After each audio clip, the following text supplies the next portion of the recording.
लोकसभा चुनाव का प्रचार इस समय जोरों पर है। आज प्रधानमंत्री उधमपुर में पहुंचे और उन्होंने वहां पर रैली को संबोधित किया और जो शब्द बोले वो शायद कश्मीर के पॉलिटिशियनों को काफी चुभे होंगे।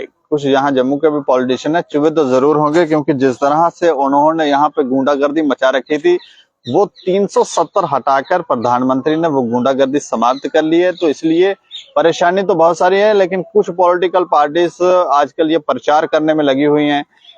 लोगों को ये कह रही हैं कि हम ले आएंगे 370 वापस ले आएंगे, लेकिन प्रधानमंत्री ने जो बात आज कही उन्होंने कहा ये असंभव है। ऐसा इंतजाम किया है कि कोई पार्टी, खासकर उन्होंने कहा कांग्रेस पार्टी अगर ये कह दे, प्रॉमिस करे कि मैं लेकर आऊंगी, तो लेकिन वो कह रहे हैं ऐसा होगा नहीं, क्योंकि ऐसी व्यवस्था की गई है। लेकिन इसके अलावा जम्मू कश्मीर में कई मसले हैं, जैसे डेली वेजर्स का मसला है, आशा वर्कर्स हैं, और भी कई सारे मसले हैं। इन सब पर बातचीत करेंगे। डेली वेजरों को तो ऐसा लगता है इग्नोर ही किया जा रहा है और वो इतने परेशान है कि वो कहते हैं कि हमारी तो सुनवाई नहीं हो रही, ये देश किस तरफ जा रहा है, जो जम्मू कश्मीर किस तरफ जा रहा है। डेली वेजरों की ये मानसिकता हो गई है। लेकिन इस पर बात करने के लिए हमारे साथ सन्नीकांत चिब हैं, जो एक सोशल एक्टिविस्ट हैं, ह्यूमन राइट्स के भी चेयरमैन हैं। इनसे बात करेंगे। अच्छा, मैं जानना चाह रहा हूँ कि चुनाव की शुरुआत भी हो गई है, थोड़ा सा माहौल भी अब गर्माने लगा है, प्रचार प्रसार भी उस तरह का नहीं हो रहा क्योंकि लोकसभा चुनाव है, लेकिन प्रचार हो रहा है, लोगों में बातचीत हो रही है। लेकिन ये जो मुद्दे हैं डेली वेजरों की, आशा वर्कर्स की, ये क्यों इग्नोर हैं? देखिए दीपक, सबसे पहले आपका मैं बड़ा धन्यवाद करता हूं। देखिए, डेली वेजरों के जो मुद्दे हैं, जहां हमारे आशा वर्कर के हैं, हमारे लोगों की, लड़कों की, जहां नौजवानों की नौकरियों को लेके हैं, उनके फ्यूचर को लेके हैं, ये सिर्फ और सिर्फ जब इलेक्शन आती है उनके लिए मुद्दे बनते हैं, उन लीडरों के लिए मुद्दे बनते हैं। उनकी आड़ में उनके नाम लेके, उनके मुद्दे लेके जो है लोगों के बीच जाते हैं कि हमें जितवाइए, हमें वोट दीजिए, हम मसले हल करेंगे। अगर बीजेपी का कोई कैंडिडेट खड़ा होता है वो भी लोगों के लिए बीच आके यही बातें करता है, कांग्रेस का खड़ा होता है वो भी ये बातें करता है, एनसी का हो, पीडीपी का हो, कोई और पार्टी को, यही बातें करता है। अगर सब पार्टियां ये मुद्दे लेके बात करती है, इन मैनिफेस्टो को लेके बात करती है, तो पिछले 25 साल से क्या आज पहली बार इलेक्शन हो रही है जो आज इनको मुद्दे दिख रहे हैं? 25 साल से 5-5 साल जो इलेक्शन होती है टर्म में, तब इनको ये मुद्दे नहीं दिखे। कहते हैं कांग्रेस वाले, आज काफी हल्ला मचा रखा है कि हमें लाइए, हम परिवर्तन करेंगे जम्मू कश्मीर का। अरे 70 साल आप लोग रहे, तो तब आपने हिंदुस्तान का जो परिवर्तन किया है, जो चीजें आज तक हम सह रहे हैं, वो देन, आपकी देन जो है, वो आज हम यहाँ पे तहे दिल से उजागर होकर लोगों के बीच जाके बोल रहे हैं कि ये हालात आज आपकी जो बनी है, ये क्यों बनी है। अगर हमारे अस्थायी कर्मचारी, डेली वेजर्स, अगर वो लंबे समय से 25 साल से 20 साल से यही गुहारें लगा रहे हैं कि हमारी सरकारों को यही बोला जाता है कि हमें परमानेंट कीजिए, अगर लगाते आप हो तो परमानेंट भी करना इन्हीं का फर्ज है। अगर कोई भी सरकार आके अपने मैनिफेस्टो में लाती है कि डेली वेजेस को हम परमानेंट करेंगे, तो क्यों नहीं करती? 2014 के अंदर उधमपुर के अंदर ही ललकार रैली के अंदर प्रधानमंत्री जी ने बोला था कि जम्मू कश्मीर का सबसे बड़ा कोई मुद्दा अगर है तो वो हमारे डेली वेजेस का है, और यहाँ पे जब सरकार बनेगी या सेंटर में सरकार बनेगी तो सबसे पहले डेली वेजर को परमानेंट किया जाएगा। वो 14 और आज 24, और आज तक डेली वेजर को जो है अनदेखा किया जाता है, उनके नाम पे राजनीति की जाती है, उनके नाम पे वोट मांगने का जो एक हथियार है वो यूज किया जाता है।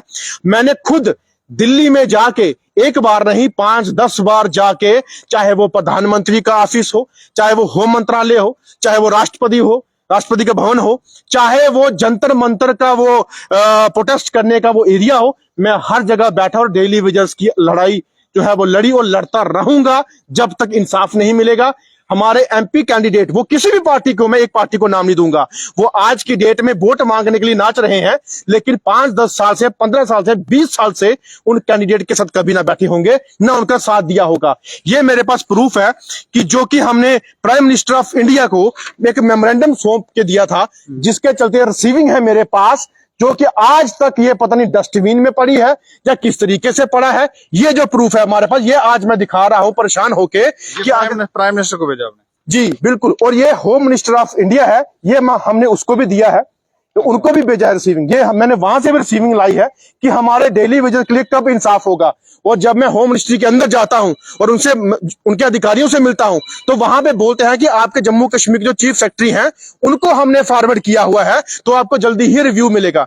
अरे चीफ सेक्रेटरी की बात हो, होम मिनिस्ट्री की बात हो, प्राइम मिनिस्टर की बात हो, राष्ट्रपति की बात हो, अगर हम एक आम छोटे से जम्मू कश्मीर के लीडर होने के नाते वहां तक पहुंच सकते हैं, तो जो हम एमपी कैंडिडेट जितवा के सेंटर के अंदर बिठाते हैं, क्या उनका फर्ज नहीं बनता उनको ऑर्डर पास करवाना? क्या उनके लिए इंसाफ दिलाना क्या हमारा ही फर्ज बनता है? और हम लोग डेली विजय के साथ जब हमेशा खड़े होते हैं तब ये कहां सोए होते हैं। आज इलेक्शन आने पे अपने वोट को लेने के लिए, अपने आप को एमपी बनाने के लिए आज डेली विजर के पास जा रहे हैं, आज उनके घरों में जा रहे हैं। जब वो डेली विजर सुसाइड करता था, जब वो डेली विजर कहीं ना कहीं किसी तरीके से अपने बच्चों को भूखा देखता था, जहां अपने छत गिरते हुए देखता था, जहां कहीं ना कहीं ड्यूटी कहीं उसको अगर कुछ हो जाता था तो परेशानी उसको होती है, तो तब ये लीडर कहां होते हैं? तब एक भी लीडर वहां नहीं जाता।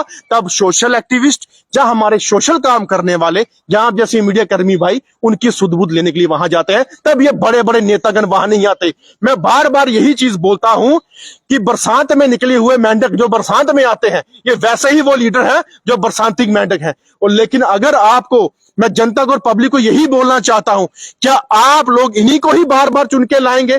क्या एक नया चेंजिंग या नए लोग जो आपके हकों के लिए हमेशा लड़ते हैं, बोलते हैं, क्या उनको नहीं लाना चाहते? क्या बार बार वही चीजें रिपीट करना चाहोगे जो पहले भी हुई है, और आप फिर से वही चीज रिपीट करके वैसा ही माहौल बनाएंगे? तो हमारा जम्मू कश्मीर का उद्धार कभी नहीं हो सकता, ना हमारे लोगों का हो सकता है। और अगर हम ये चीजें कर सकते हैं तो उन लीडरों को भी करना जो है फर्ज बनता, लाजमीन होता है कि ये नहीं इलेक्शन का बिल्कुल बचते ही आप उनके लिए जो है उनके घरों के लिए मूव करें। मतलब आपको लगता है स्थिति ठीक नहीं है? देखिए दीपक जी, स्थिति ठीक होती तो हमें ये चीजें करने की नौबत ना होती। हमें कई लेटर आए हैं जो कि हमारे जम्मू कश्मीर के आरडीडी डेली विजर के हैं, उन्होंने भी मुझे लेटर भेजे।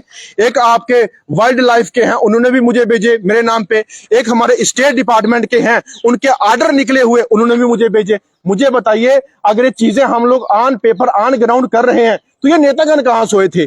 आज बड़ी बड़ी रैलियों को संबोधित कर रहे हैं, बड़े बड़े ऑर्डर को वो अपना बनाने की बात करते हैं। इलेक्शन जीतते ही जो हम वैसा कार्य कर देंगे, वैसा कार्य कर देंगे। पहले कहां थे आप लोग? पहले भी आप एमपी रहे हो, पहले भी आप कैबिनेट मंत्री रहे हो, पहले भी आप सेंटर के अंदर मंत्री, लेकिन आज आपको कौन सा नया सा स्टंप लग जाएगी जिस वजह से आप जो है जम्मू कश्मीर का वन टाइम उद्धार करोगे? और मुझे एक भी एमपी बता दो हिंदुस्तान का जो पूरी स्टेट का काया बदल सकता है। लेकिन अगर आप में वो कैपेबिलिटी होती तो आपने पहले बदली होती। जो लेह लद्दाख हमारा एक 2.5-3 लाख की आबादी का जो एक छोटा सा भी यूटी बनाया है, उसके अंदर उनको अधिकार दिला दिया, उनको अधिकार मिल गया। आप जम्मू कश्मीर मिला के नहीं ले सके, वो छोटा सा यूटी है उसको मिल गया। लेकिन आप में अंदर लीडरशिप क्वालिटी नहीं, सिर्फ आपस में लड़ते रहेंगे और अपने आप की जो कुर्सियां वो चमकाने के लिए और गरीबों के ऊपर जो राजनीति है वो करने के लिए आप तैयार रहेंगे। हमारे जब किसी गांव के अंदर किसी गरीब के साथ जब अन्याय होता है, तब वहां पे लोकल लोग, जहां हम सोशल एक्टिविस्ट या मीडिया कर्मी आगे आते हैं, लीडर कोई नहीं आता। जब कोई बीमार होता है तो उसकी दवाई के लिए, स्टोरियां करने के लिए मीडिया कर्मी और सोशल एक्टिविस्ट आगे आते हैं, लीडर कोई आगे नहीं आता। जब कभी कहीं पे भी किसी जगह कहीं पे राशन किसी को फ्री मुहैया कराने, लड़कियों की शादी करवानी हो, सोशल एक्टिविस्ट और मीडिया कर्मी आगे आते हैं। लेकिन ये लीडर क्यों नहीं आगे आते? और लीडर जब आए हैं, बिल्कुल बचते ही इनकी निकली बाहर चेहरे, आजो हमें वोट डालो, हमें वोट डालो। आप लोगों ने जब उनके दुख के टाइम पे उन्हें साथ नहीं दिया तो आप लोगों को भी साथ जो है लोग नहीं देंगे, पब्लिक नहीं देगी। और मैक्सिमम हमें पता है ग्राउंड लेवल जो काम करते हैं, मैक्सिमम इस टाइम जो है इलेक्शन को बाईकाट करने के लोग तैयार बैठे हैं। आज पहली बार जम्मू कश्मीर के अंदर हो रहा है कि जो बाईकाट इलेक्शन करने के लिए जो बिगुल है लोगों के अंदर ये बच चुका है। लोग तो ये कह रहे हैं कि प्रधानमंत्री को लाना है और इधर से बीजेपी को भगाना है, ये क्या स्थिति है? देखिए, प्रधानमंत्री बेचारे देश के प्रधानमंत्री हैं, लेकिन देश के प्रधानमंत्री जो है वो कहां कहां किस किस मोहल्ले में जाएंगे? जाने वाले तो वही इनके नालायक लीडर हैं जो मोहल्ले में जा नहीं सकते, एसीओ में बैठे रहेंगे। इलेक्शन आने पे इनके लिए उनको पहाड़ भी दिखेंगे, नाले भी दिखेंगे, इनको वो गांव भी दिखेंगे, इनको वो बॉर्डर भी दिखेंगे, तब इनको मंदिर भी ज्यादा आ जाते हैं, तब इनको दरबार भी ज्यादा आ जाते हैं। लेकिन इलेक्शन खत्म होते ही ये सारे के सारे अंदर अपने ऐशो आराम की जिंदगी जिएंगे, कहीं ना कहीं टूर और सैर सपाटे में चले जाएंगे, पब्लिक वैसी की वैसी रहेगी। आज भी हमारे एरिया के अंदर लोगों के मकान कच्चे पड़े हैं। प्रधानमंत्री आवास योजना के मकान आज भी उनके लिस्टों में नहीं है, वहां पे उनकी हेल्थ व्यवस्था आज भी खराब है। कल मैं आरसपुरा के अंदर एक गांव के अंदर गया और एक सिंगल कमरा अगर वो चाहे मैं प्रूफ दिखा सकता हूं, उस सिंगल कमरे के अंदर 4-5 फैमिली रहती है, उसके अंदर ही किचन है, उसके अंदर ही बेड लगा हुआ। ये हालत हमारे हिंदुस्तान की, ये हमारे जम्मू कश्मीर की हालत है। और कितने ऐसे मकान हैं जो आज की दौर में इस तरीके से जूझ रहे हैं। तो बात करते हैं लीडरशिप की, बात करते हैं। इसलिए लोग कह रहे हैं कि इनको भगाना यहां से। देखिए, भगाना तो लाजमीन है ही। अगर उनके मकान पिछले 20 साल से 15 साल से एक से बढ़कर 2 नहीं हुए कमरे, तो भगाना तो है ही। वो कैसे वोट डालेंगे इनको, जिनके घरों के अंदर माँ भी, बाप भी, बहू भी, बच्चे भी, उनकी बीवी भी एक कमरे के अंदर सो रहे हैं, तो वो कैसे वोट डालेंगे उनको? आप मुझे बताइए, वो किस तरीके से डालेंगे इनको वोट? अगर प्रधानमंत्री जी ने योजनाएं निकालनी है तो क्यों नहीं पूर्ण करते? क्यों डिपार्टमेंटली या इनके लीडर आगे जाके लोगों से नहीं पूछते? अगर हमने बोला कि हम उनके पास जा जाकर, मैंने कसम खाई कल से कि ऐसे जितने भी घर होंगे मैं सबके घर जाऊंगा। अगर आप मीडिया कर्मी से मैं आग्रह करना चाहता हूं कि अगर मैं आपको लेना चाहूं, आप भी वहां जाके देखिए, क्योंकि लोगों को बताइए कि ये हालात हो रही है हमारी जम्मू कश्मीर के अंदर। और बात करते हैं, जम्मू कश्मीर देश का ताज है। अरे ताज के अंदर इतनी जो बुरी हालत हो चुकी है उसको नहीं आप देख रहे, लेकिन ताज आपने बना दिया हिंदुस्तान के अंदर। बेरोजगारी यहां बना दी, नशे का अड्डा बना दिया जम्मू कश्मीर, जो आज की डेट में बच्चे, जहां हमारे माता पिता परेशान है कि हमारे बच्चों का फ्यूचर किस तरीके से, किस अंधकार की तरफ जा रहा है, उसके लिए कोई ध्यान नहीं रखता। चलिए, शुक्रिया हमसे बातचीत। जी, बहुत बहुत शुक्रिया। तो देखें, स्थिति ठीक नहीं है। वैसे तो प्रचार जोरों शोरों से चल रहा है, प्रधानमंत्री यहाँ पर आ रहे हैं और थोड़े दिनों में गृह मंत्री भी आ जाएंगे, योगी जी भी यहाँ पर आए थे। लेकिन जो स्थिति है वो लोग काफी नाराज भी हैं, लेकिन प्रधानमंत्री, लोगों को ऐसा लगता है कि उनको लाना है, लेकिन फिर भी विचार किया जा रहा है, मंथन हो रहा है और रिजल्ट जब आएंगे तभी पता चलेगा। इस पर आप भी अपनी प्रतिक्रिया रखें और देखते रहें दैनिक खबर समाचार। मुझे और मेरे सहयोगी को दें इजाजत। नमस्कार।